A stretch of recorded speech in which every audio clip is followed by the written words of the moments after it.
¿Qué tal? Muy buenas tardes a todos. Bienvenidos a esto que es DVD Culturo. Una noche más, una tarde más. Y continuamos con la historia de México. Es momento de encontrarnos con las últimas civilizaciones que están en Mesoamérica antes de la llegada de los españoles.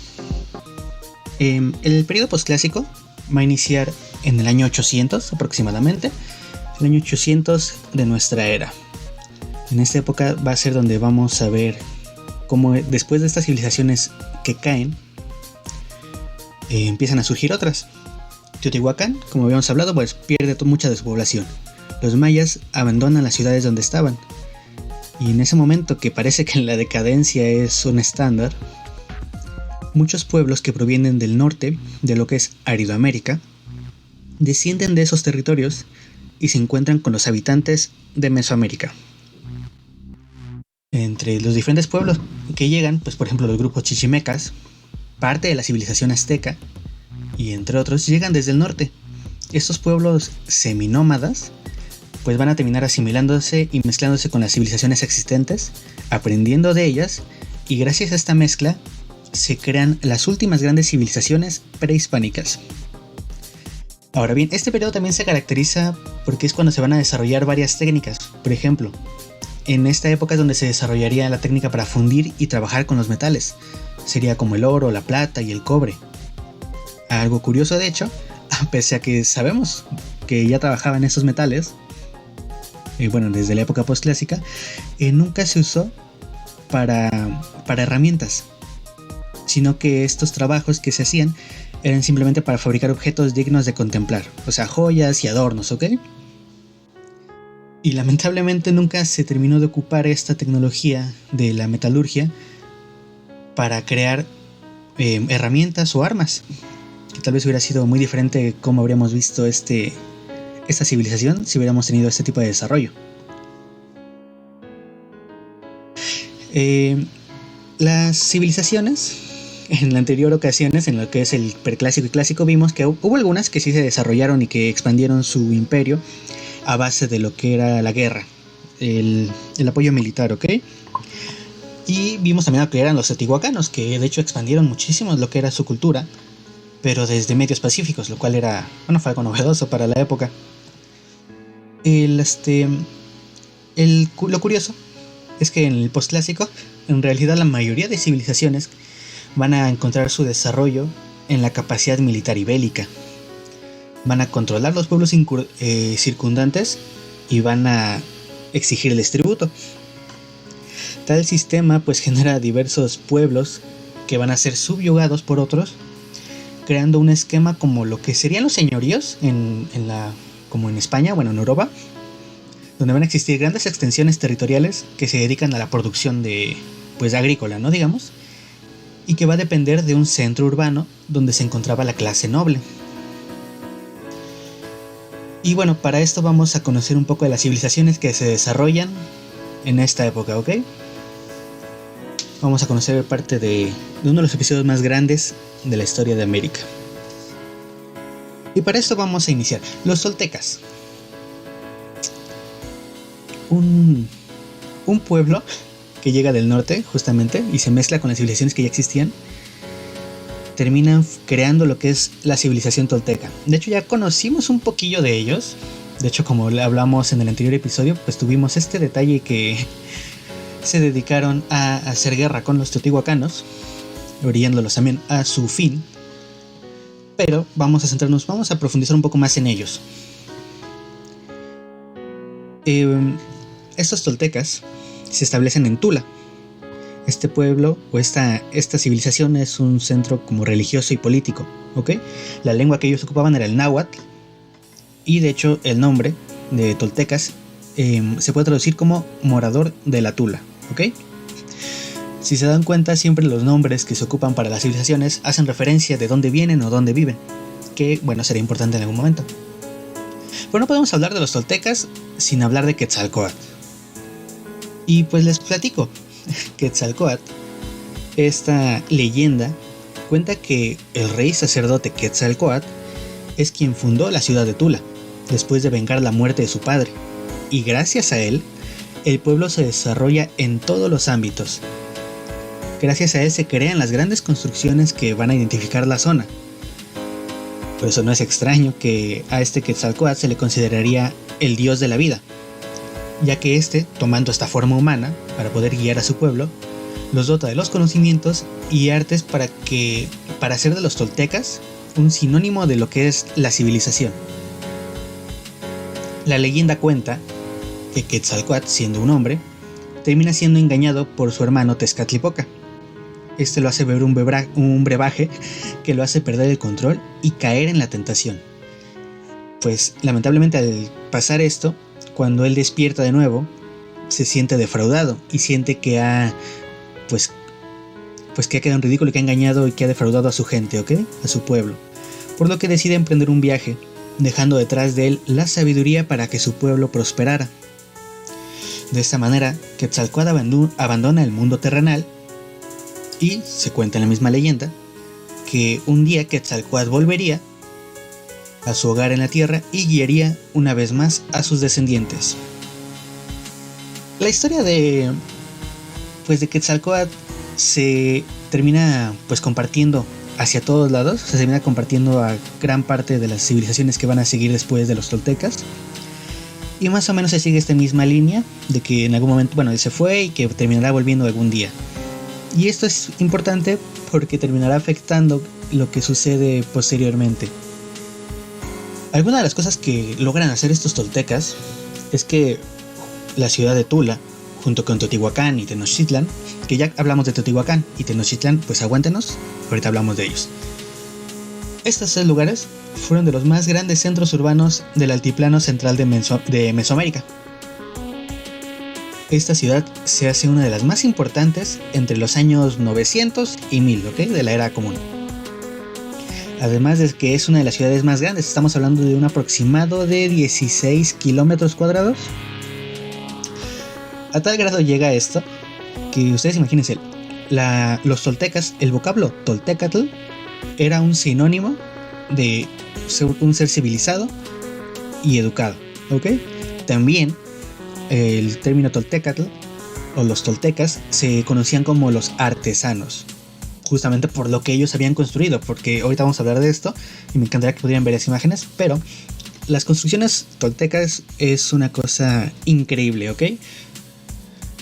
Pero antes que nada, como les mencionaba, los toltecas no son un pueblo pacífico, precisamente. Estos son una sociedad militarizada que termina llevando estas ideas y conocimiento a través de gran parte de Mesoamérica. Tienen una monarquía de corte militarista que impone una sociedad de castas. La guerra es parte de todo, ¿ok? Así que en la parte más alta de estas castas, pues encontraremos a la clase guerrera. Esto junto con los sacerdotes y jerarcas, ¿no? Luego estaríamos con la clase servil, donde ya encontramos a los trabajadores, los agrícolas, artesanos, albañiles, pintores, todo lo demás. Y pues en la parte más baja de la pirámide, pues encontramos a los esclavos. Que por cierto, estos esclavos, pues, ¿de dónde los sacan? Pues de las culturas vecinas. O sea, el hecho de cuando ellos atacan a los diferentes pueblos, pues se hacen de esta mano de obra gratis, casi.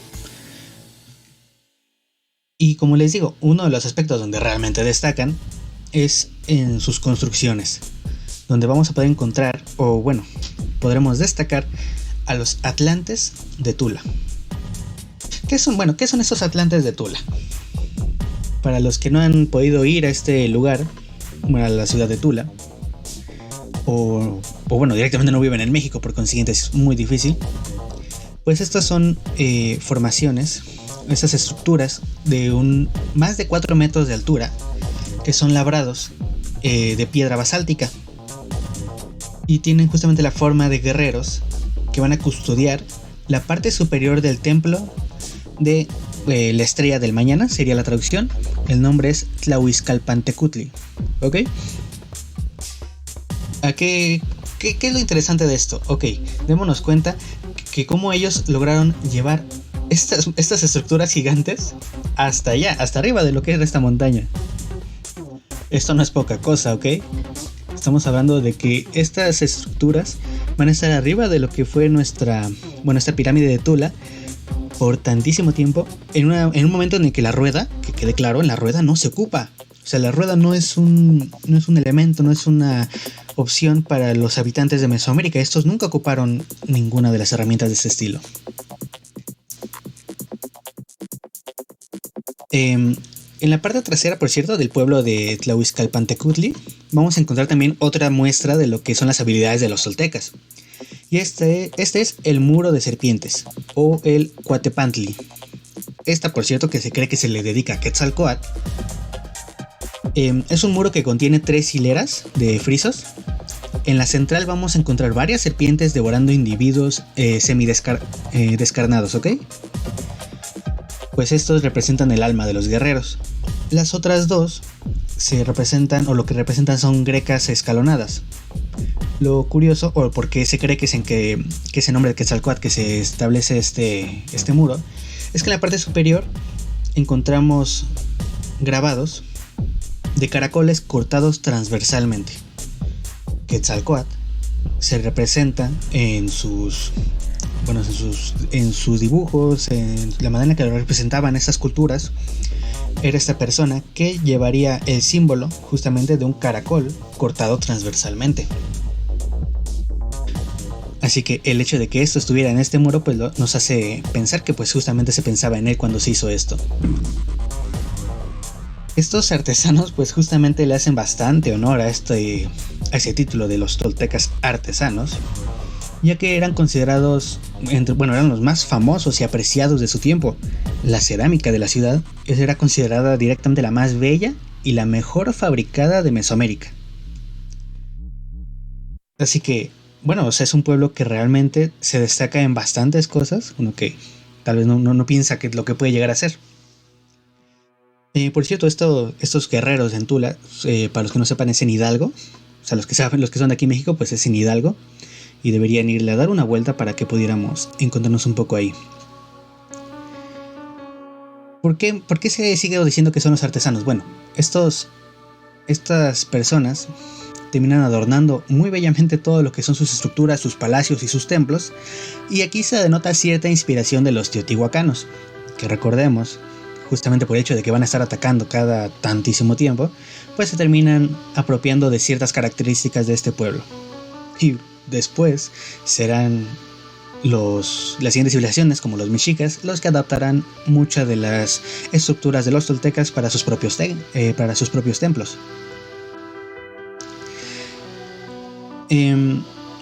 Justamente como les menciono, pues esta ciudad de Tula se hace uno de los centros más grandes y no solo de la monarquía, sino de poder militar, donde encontraríamos pues todo lo que quisieras, ¿vale? Este mundo de Tula se va a encargar de cubrir las necesidades de toda su gente en base a la dominación de los demás. Lamentablemente, como ya hemos visto en muchas ocasiones, esto no significa que les va a ser eterno su reinado. Y es que el fin de los artesanos llega entre 1168 y 1178 de la Era Común. Aquí vamos a encontrar la caída de los toltecas, y esto pues va a ser el resultado, pues adivinen de lo que ya hemos platicado de las otras civilizaciones, cómo cayeron, pues por cambios ambientales y por la guerra. Los toltecas van a ser invadidos continuamente, van a tener muchos conflictos con los chichimecas, que es otro pueblo. Los chichimecas se les considera a todo este grupo de poblaciones que llegan de Aridoamérica, a muchas de ellas.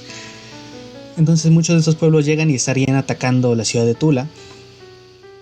Y esto, junto con los cambios ambientales que terminan llevando a una sequía y escasez en la zona, pues terminan haciendo que Tula se vea con una población diezmada en gran medida, y que todos los centros urbanos terminen siendo saqueados e incendiados. Así que lo último que quedará en esta zona serán los atlantes de Tula, siendo testigos de lo que algún día fue la civilización de los toltecas. El fin de los toltecas va a marcar el inicio de alguien más, va a marcar el inicio de una de las culturas más famosas, al menos aquí de México, por así decirlo.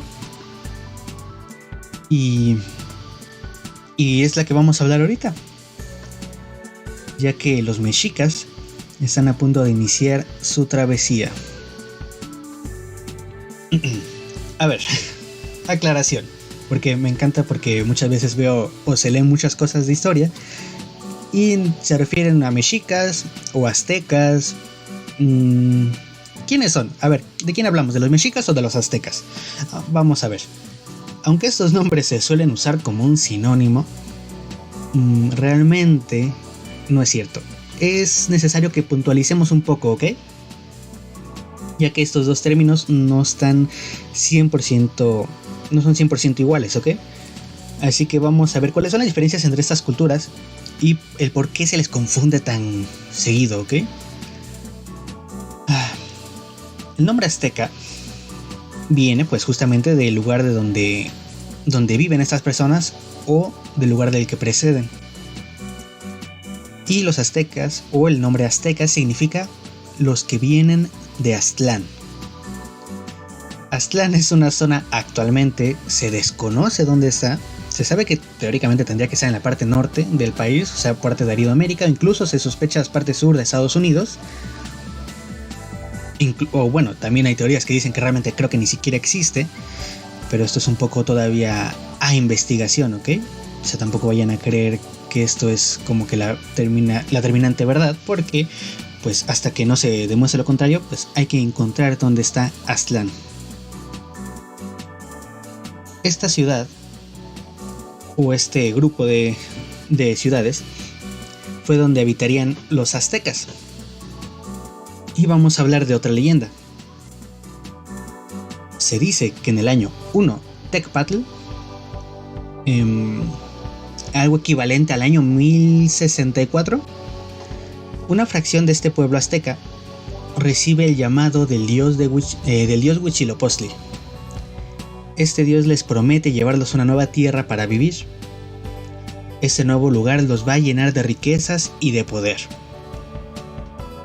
¿Cómo descubrirían que habían llegado a este lugar?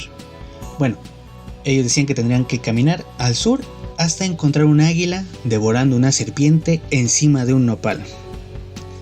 Para los que no son de México, bueno, busquen rápidamente la bandera de México. Ahí está una representación justamente de esta escena.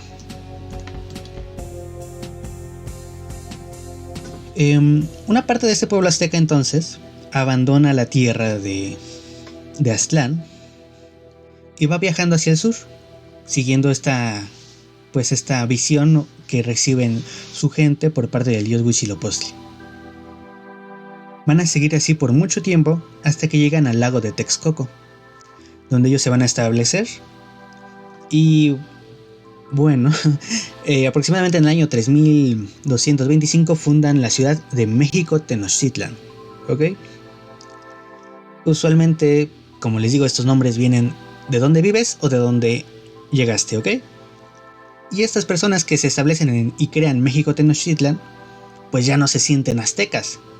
Ya no quieren este término de azteca, así que porque ya no vienen de Aztlán, ellos se identifican como el pueblo que está aquí. Y por eso mismo ellos se terminan nombrando los mexicas, que se traduce del náhuatl como los de México. Así que bueno, de hecho, así por traducción muy libre, podríamos decir que todos somos mexicas, ¿no? Todos somos los de México. Ahora que ya sabemos un poco cómo fue esto, cómo es de que los aztecas se hacen mexicas, vamos a platicar un poquillo más de este viaje que emprenden estos aztecas, ¿ok?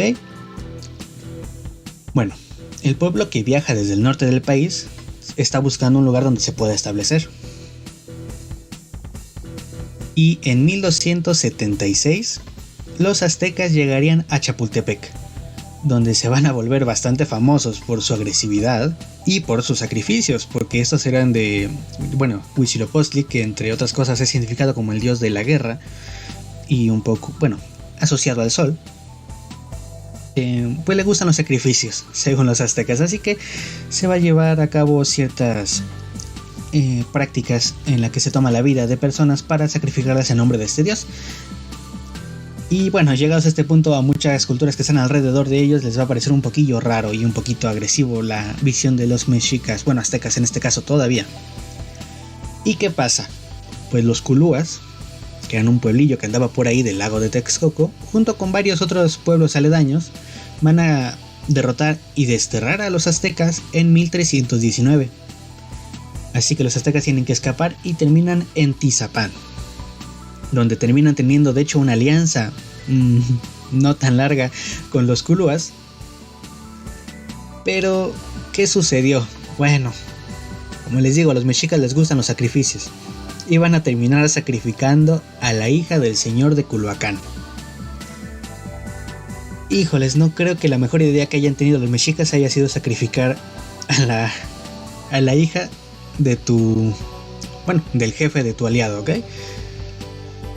Este hecho pues los obliga a huir una vez más, y esta vez terminan pues en el interior del lago de Texcoco, donde, bueno, ya contará la leyenda, se encontrarán el águila que comía una serpiente sobre un nopal. De hecho, nuestro otro compañero, llegó mi compañero Sergio. Sergio, muy buenas tardes. Te activo el micrófono ahora para que yo te escuche. Muchas gracias y disculpen, pero mis raíces me llamaron a freír unos ricos nopales. Ok. Entonces, ¿qué quieres puntualizar de hecho de la historia de los aztecas que posteriormente se hacen mexicas?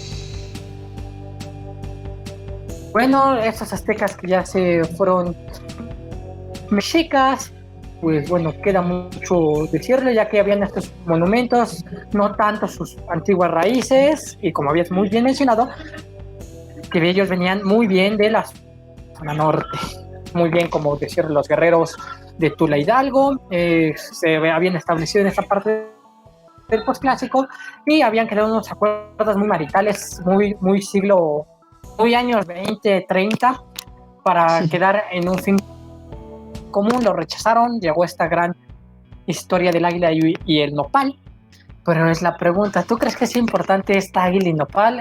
Hay que poner esa parte, es importante en un futuro, el águila y el nopal, futuras referencias, ¿qué te parece? El águila y el nopal, vamos a escuchar mucho también otra vez el águila y el nopal, Así como, de hecho estaba hablando un poco antes de los toltecas, que volvió a aparecer ahí un cierto personaje llamado Quetzalcóatl, donde ya puntualicé un poco esta leyenda que tiene Quetzalcóatl como dios y hombre, que es interesante.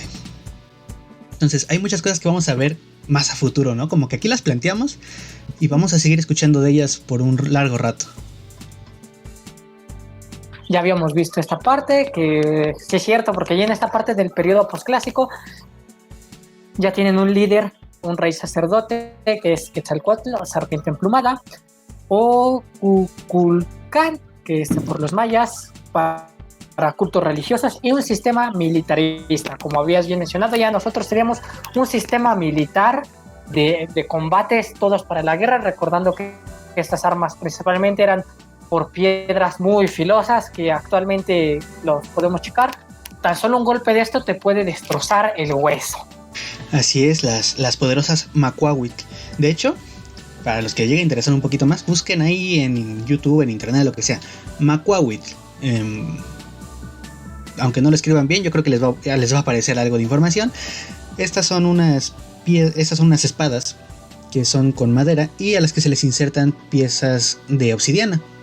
Justamente cada que se le da un golpe a una persona, se puede terminar rompiendo un poco esta piedra de obsidiana, pero se crean nuevos filos, digamos. Así que esta es una espada bastante peligrosa, porque un buen golpe de eso no es un corte limpio, ¿sabes? O sea, te destaza la carne. No creas que de un corte te va como las espadas de Star Wars, que de un corte te quita todo el brazo. No, te va a dejar sufriendo, para que si te le dan en la pierna ya era significado de muerto, porque en ese entonces, recordamos, no existía la tecnología tal cual como estaba. Lo que sí es importante, que no quiero mencionarlo porque nos pueden tirar el servidor, sino que estos utilizaban ciertas hierbas medicinales para recorrer grandes cantidades, grandes distancias. Bueno, pero sí se puede decir, es un hecho, ¿cómo podemos decirlo? Pues es algo cultural al final del día. O sea, deberíamos poder decirlo sin problemas, digo yo. Bueno, ellos utilizaban la marihuana, el uso de la marihuana, hablando de esta parte. ¿Por qué? Porque se me hizo interesante, ya que estuvimos parte de guerras, partes de los calendarios, parte de toltecas, hablar de esta gran hierba medicinal, por qué es importante. Enfatizando en tu idea de que no era un corte limpio, ellos utilizaban esto para aliviar el dolor y así no morir tan. Imagínate morir con ese tremendo dolor, su muerte va a ser más satisfactoria, por así decirlo. Y es que como les estaba platicando al inicio del programa, de hecho la era postclásica, las civilizaciones que llegan en la era postclásica son guerreras, son civilizaciones guerreras. Olvídate de esto de los teotihuacanos que se transmitieron toda su cultura de manera pacífica. Aquí la gente del postclásico le gusta agarrarse a golpes, ¿ok?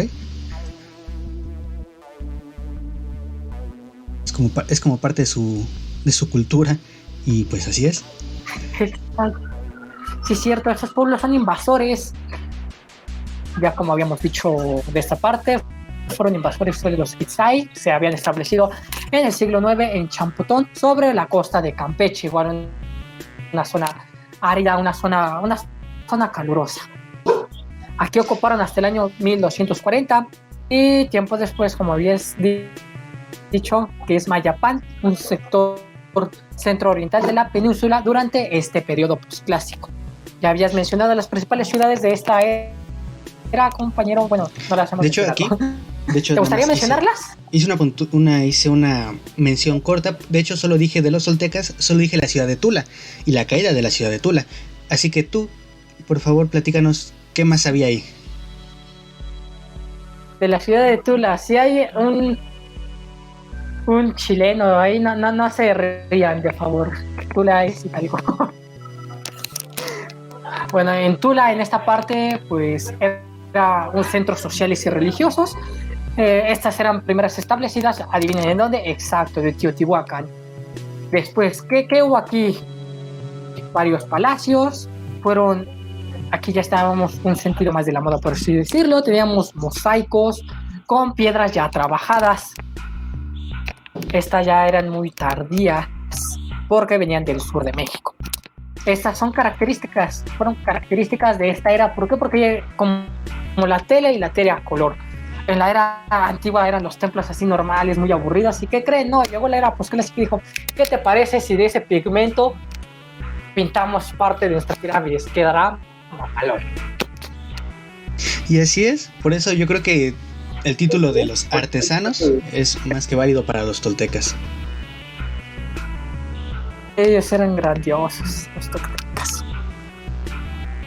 ¿Y qué pasa? Pero, a ver, por ejemplo, yo platiqué un poco justamente de eso de Tula y de la caída de ellos, pero si no estoy mal, así mi mente no me falla, los toltecas de hecho llegaron a tener pues justamente conexión o interacción con los mayas, así que fundan una ciudad un poco más abajo, si no mal recuerdo.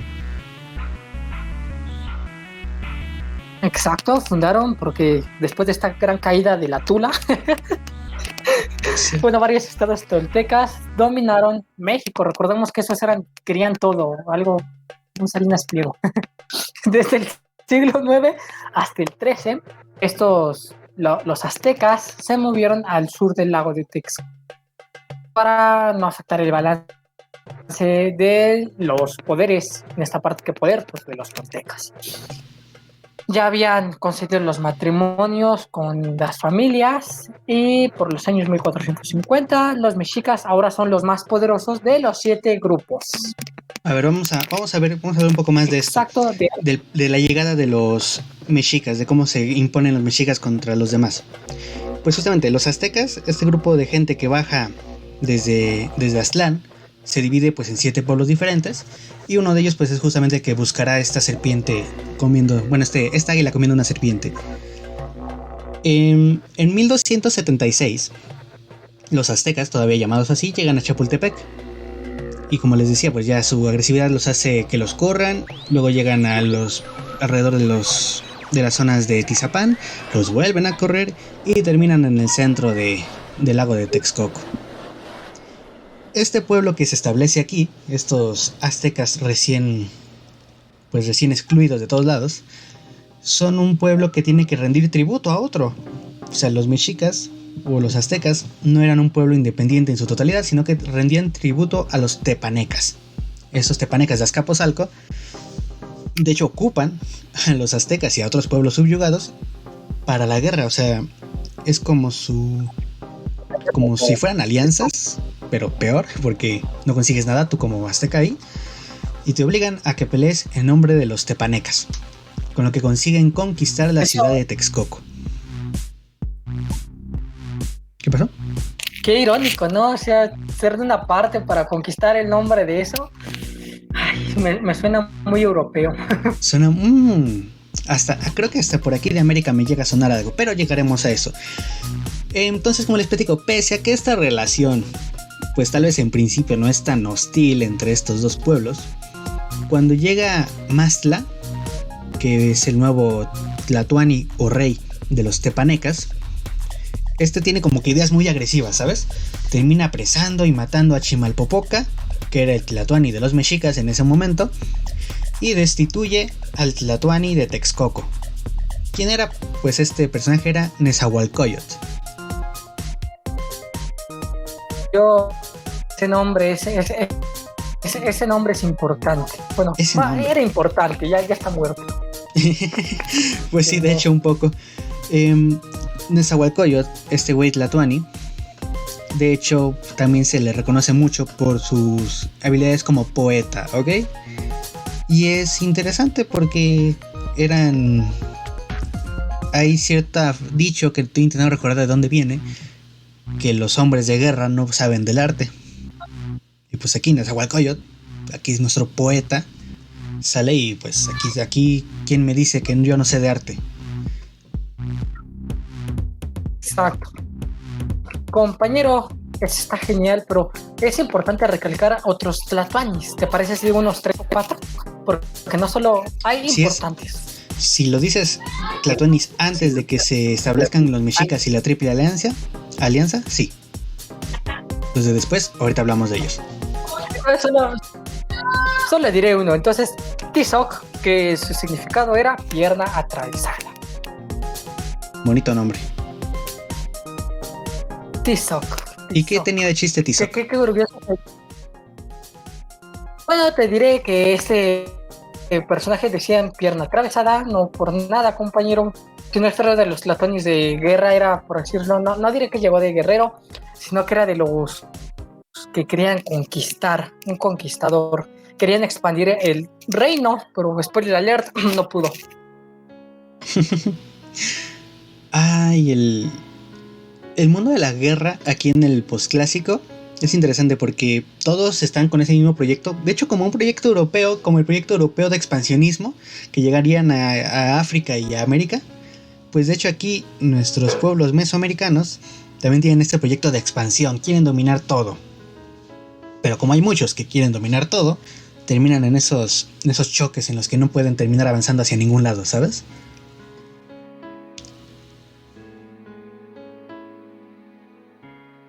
Y para esto vamos a dar un poco de cómo es que los aztecas o estos mexicas pues se libran del yugo de los amigos de Azcapotzalco, de los tepanecas, perdón.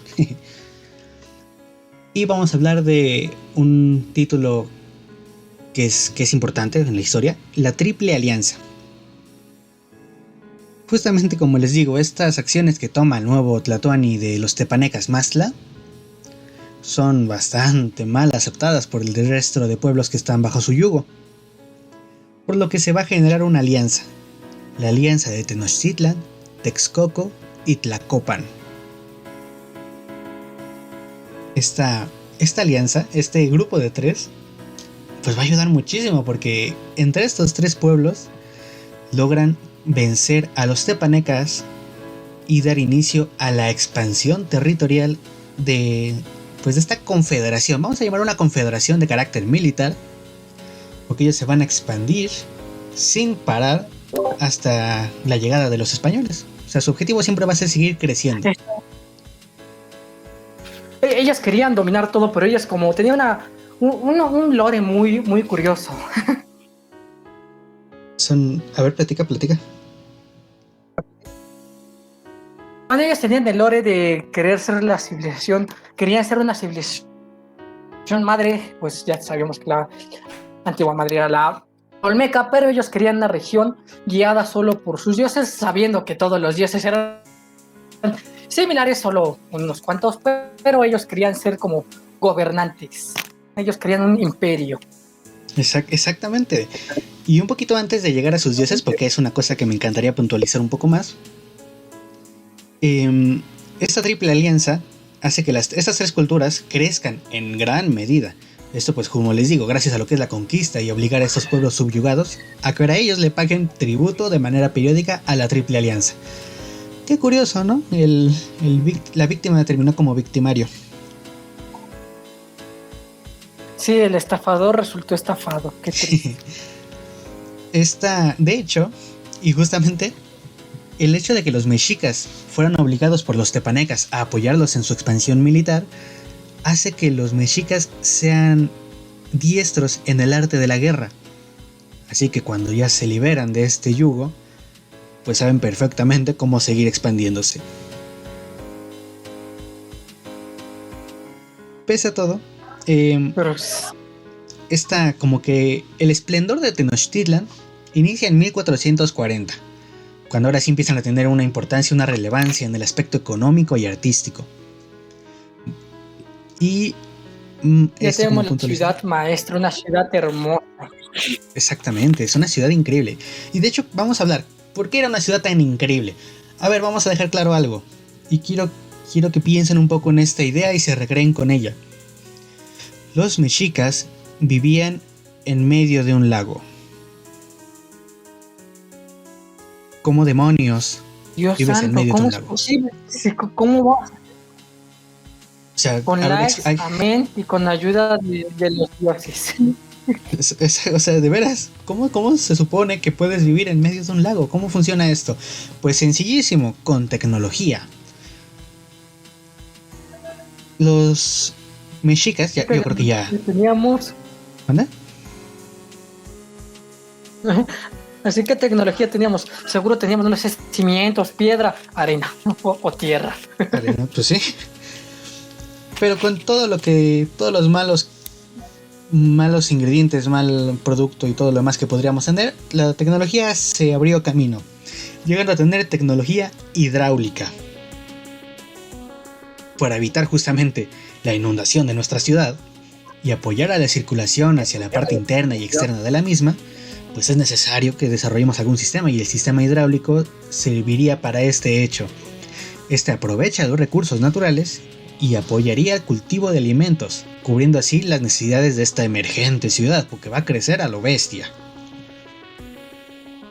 Oye, Dios. Pero pues, ¿cómo hacían sus riegos? ¿Dónde regaban? ¿Dónde tenían sus plantas agrícolas, Sergio?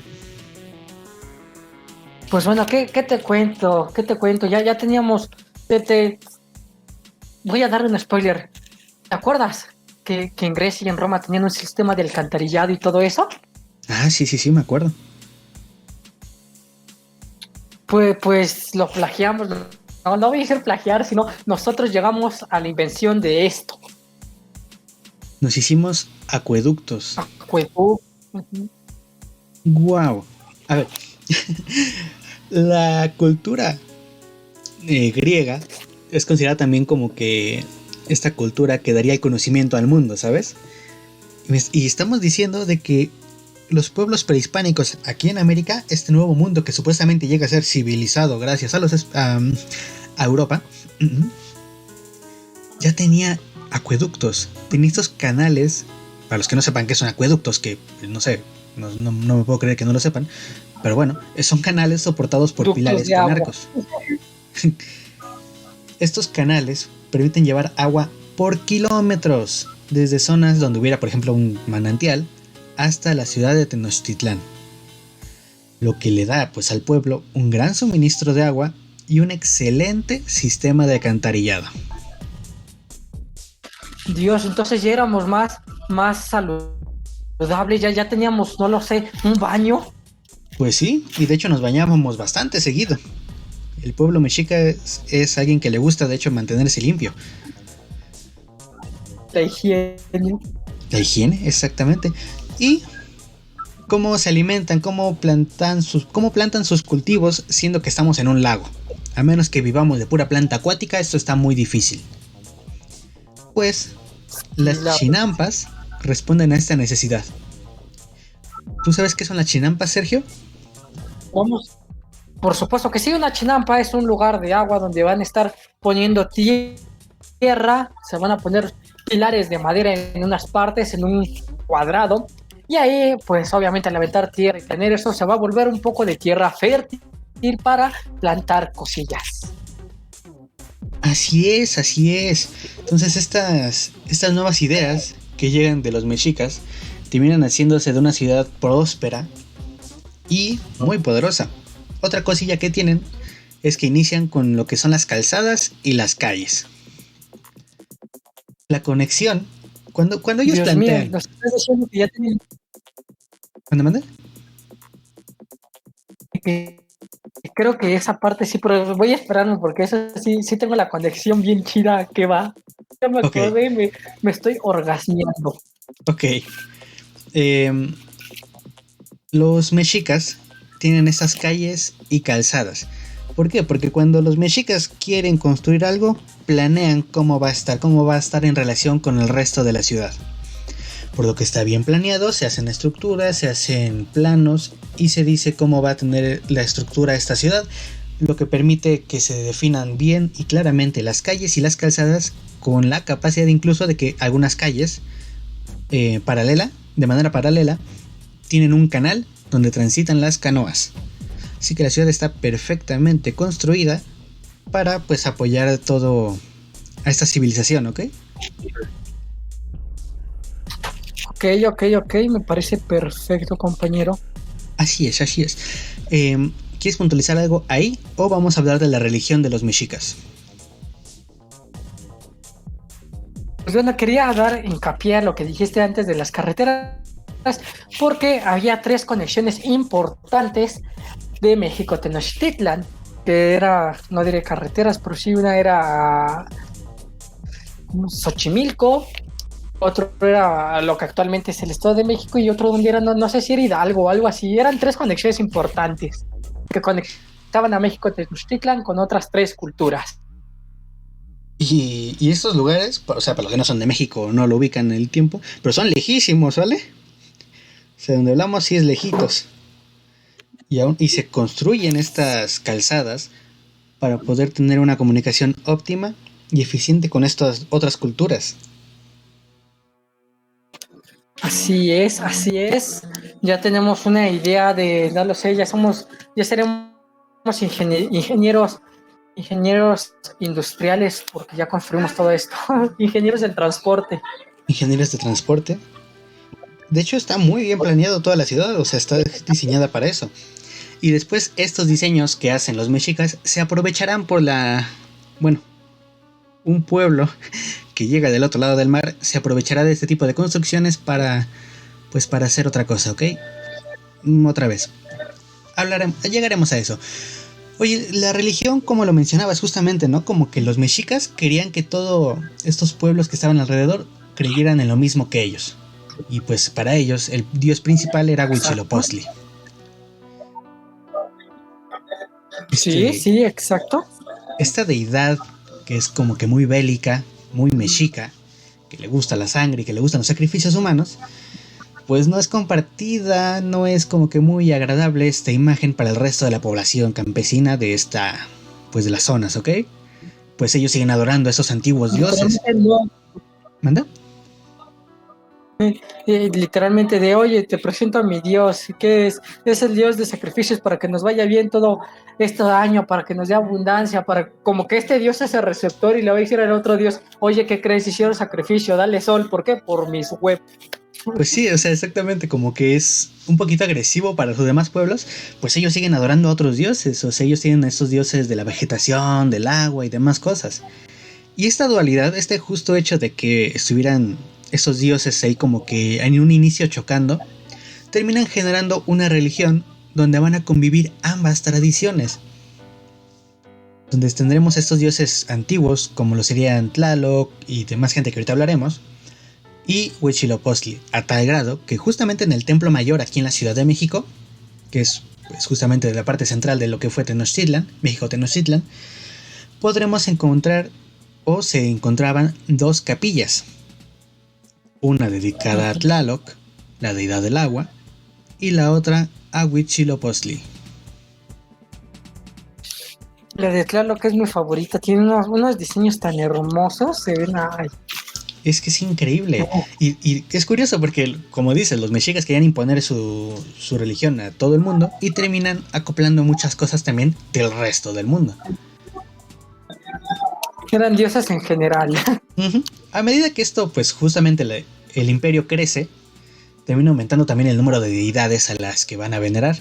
Para hablar un poco de las principales.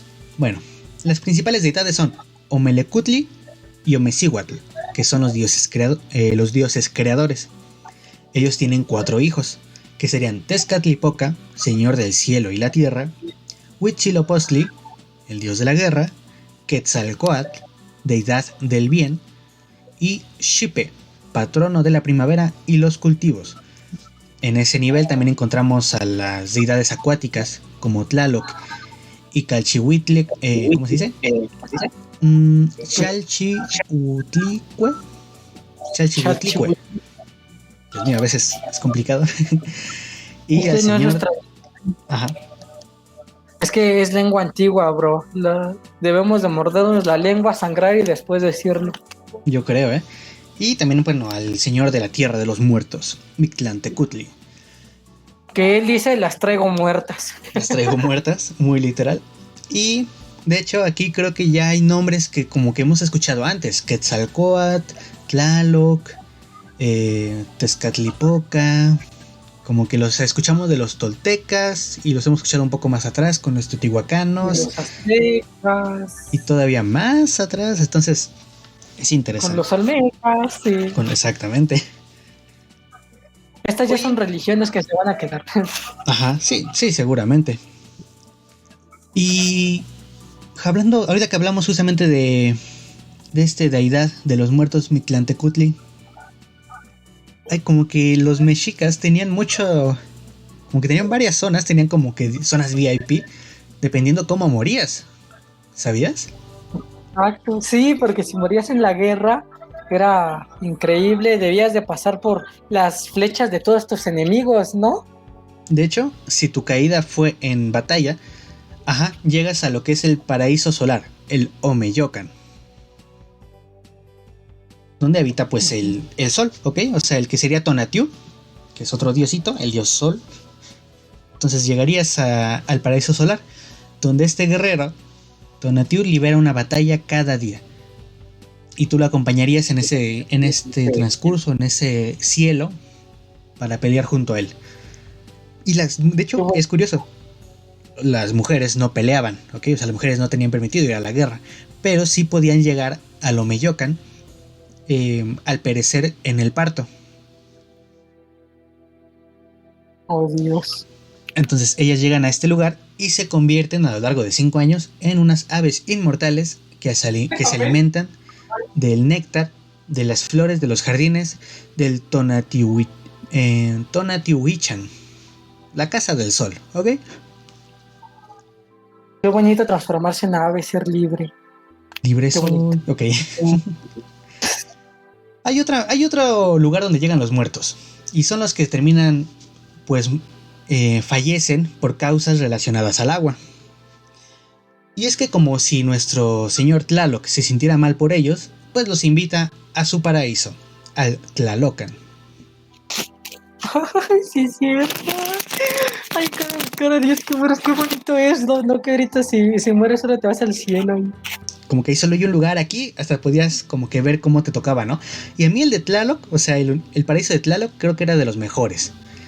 Porque siendo uno de los cielos como que más bonitos, porque era un lugar lleno de alegrías, donde nunca faltarían las mazorcas de maíz, las calabazas, los chiles, jitomates, frijoles y flores. Era un lugar donde los animales... El agua es vida, Tlaloc es vida. Era un lugar donde los animales y las flores estaban para complacer. O sea, qué bonito era ese cielo, ¿no? Como que era todo bellísimo. No había problemas. La vida era bella. Qué bella es la vida. Vamos a mencionar dos más y vamos a puntualizar de hecho un poco más en uno, pero como detalle. Está también el Chichihuacuauco. Y bueno, es donde llegarían las almas fallecidas de los niños menores a 1 año. Híjoles, lo que ahora es el purgatorio o el limbo. No, bueno, no está tan feo. Creo que está más bonito este. Pues el Chichihuacuauco era un lugar donde llegan estas almas y donde encontraríamos unos árboles nodrizas. Sus frutos son senos maternos de los que brota leche. Así que los infantes estarían aquí esperando su oportunidad para volver a la tierra cuando fuera destruida la raza que la habitaba, según la leyenda. Regresarán pronto. Sí, bueno, dejemos eso de lado. Y hay un tipo de lugar después de la vida que es como que más trabajoso el poder llegar ahí, el Mictlán. Dios mío, morir era muy complicado, ¿eh? Sí.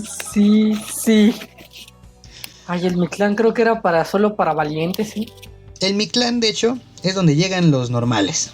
El Mictlán llegan los fallecidos por causas naturales o por accidentes. Estas personas o estas almas son llegadas ahí porque su muerte indica que no fueron elegidos por los dioses para ningún destino especial, ¿ok? Así que les toca superar 9 pruebas para demostrar su valía y llegar al descanso. ¿No eran 7? ¿No eran 7? Yo me creo que eran 7.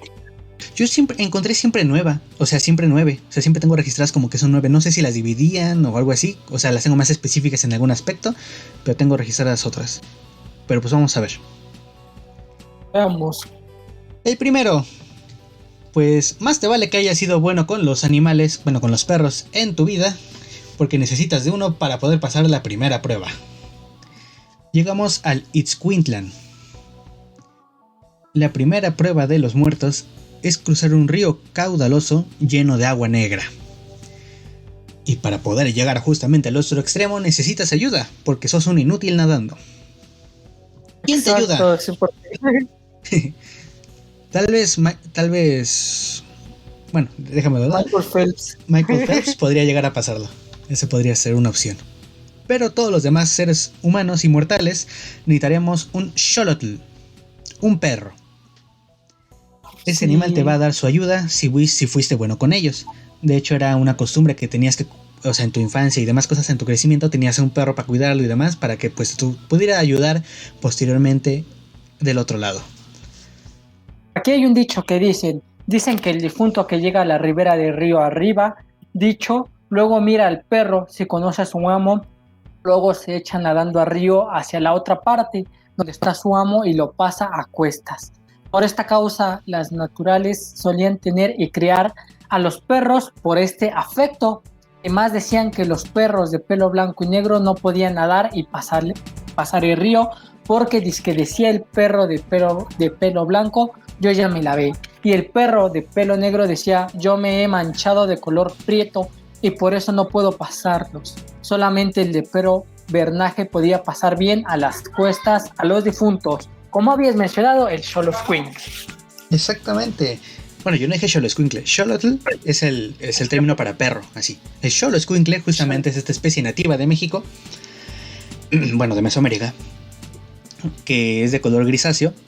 Y este color es el único que te terminará ayudando en este viaje, ¿ok?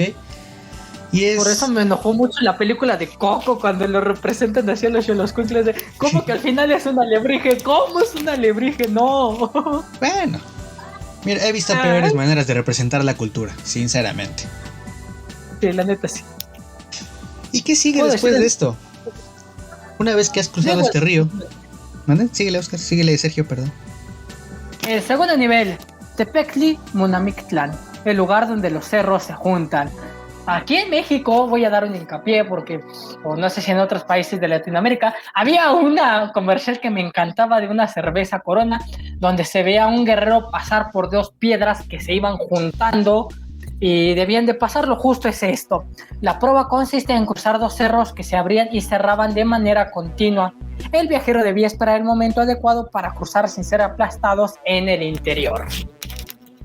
Así es, exactamente. Y el asunto se empieza a poner más complicado conforme vamos avanzando, porque ya que lograste pasar estos cerros, te toca ir al Iztepetl, donde tu alma continúa la penitencia caminando por 8 cerros cubiertos de filosa obsidiana, que van a terminar cortando tu carne conforme avanzas en este tortuoso camino. Dios mío, qué dolor. ¿Y Si qué pasaste sigue?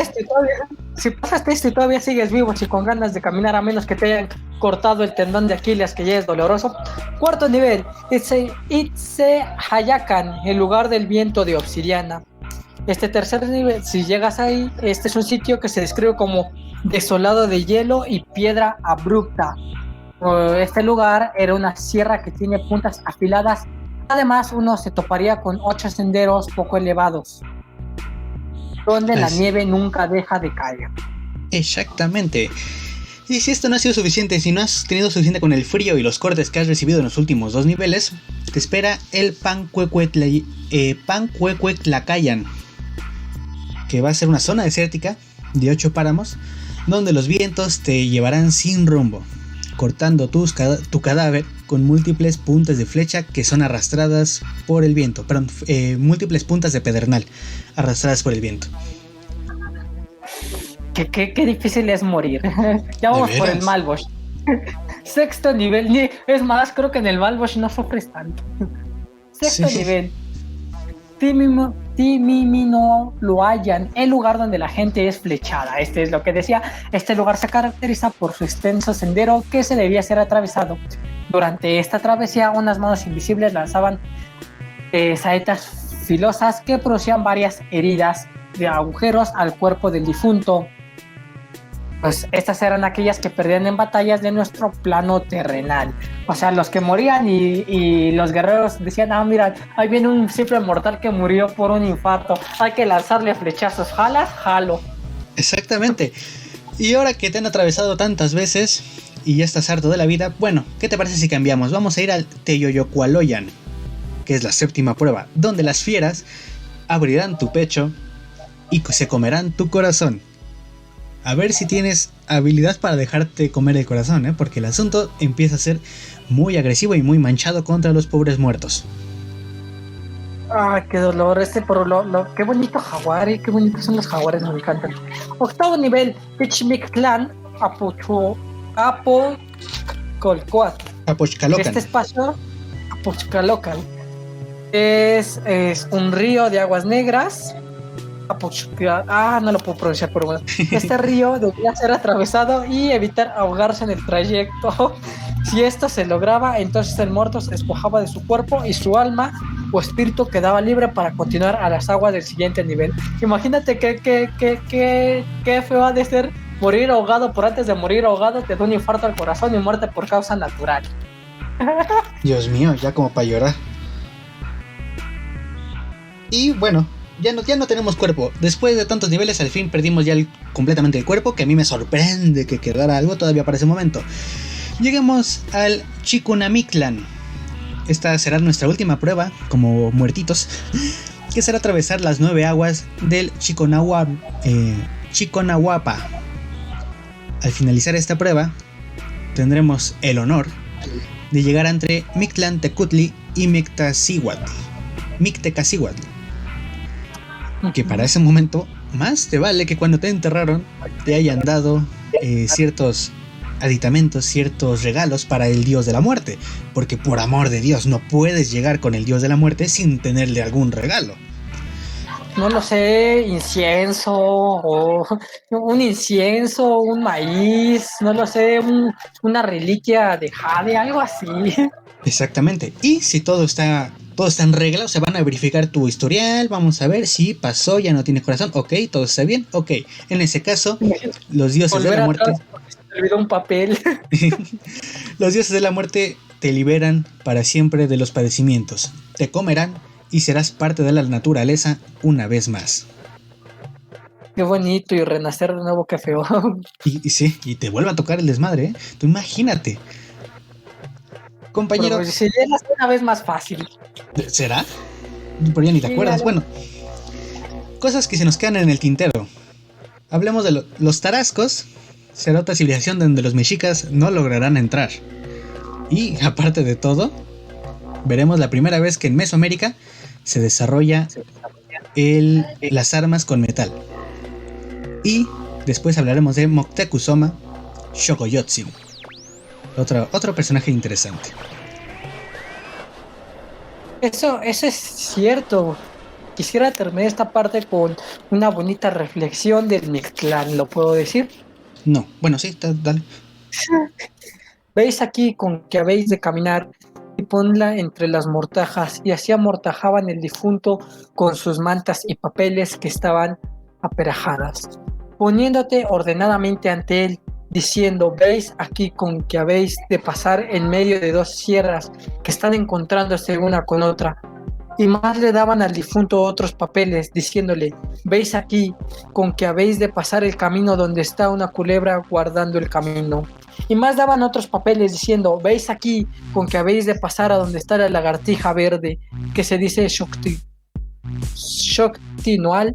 Y más decían al difunto: veis aquí con que habéis de pasar 8 páramos. Y más daban otros papeles, diciendo: veis aquí con que habéis de pasar 8 callados. Y más que decían difuntos: veis aquí con que habéis de pasar viento de navajas, asegura Bernardino de Sahagún. Qué bonito, qué bonito. Y bueno, con esto, pues ese es el segundo programa de DVD Culturo, compartiendo cultura. Muchas gracias a todos los que nos escucharon. Recuerden, estamos en los principales sistemas de podcasting y en YouTube. En todos lados nos pueden buscar como DVD Culturo. Culturo con K, por favor. Lo que es esperando. Bueno, veis aquí el segundo programa de DVD Culturo. Así es, así es. Y la próxima semana, pues justamente hablaremos de los tarascos, un poco de Moctezuma y la llegada de los españoles. Me parece perfecto, compañero, porque hoy enfatizamos mucho en una cultura tan genial. Así es, así es. Y muchas gracias a todos. DVD Culturo, porque la cultura es infinita. Hasta la próxima.